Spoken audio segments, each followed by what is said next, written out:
Tumataas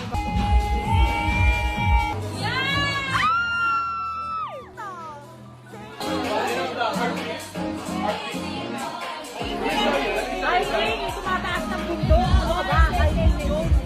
Bayan.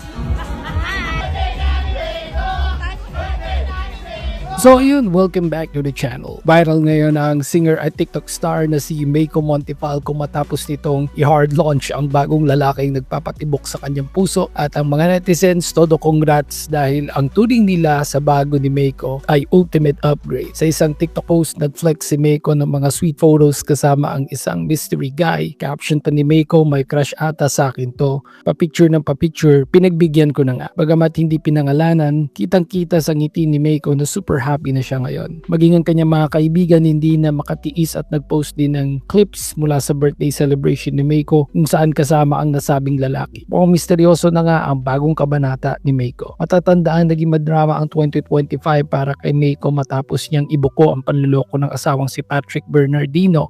Viral ang video ng kanilang komprontasyon kung saan nalaman ni Meiko na may kalandian si Patrick habang nasa Boracay siya. Ang pinakamasakit pa sa lahat, nangyari ang panluloko sa mismong araw ng kanilang wedding anniversary. Pero sabi nga nila, the best revenge is blowing up, at mukhang yan ang ginawa ni Meiko. Deserve na nga ba ni Meiko ang kaligayahang ito? Mukhang tapos na ang panahon ng pag-iyak at oras na para sa bagong pag-ibig. Kayo na masasabi niyo sa upgrade ni Meiko? I-comment ang inyong congratulations sa baba. Thank you so much for watching. Stay safe everyone.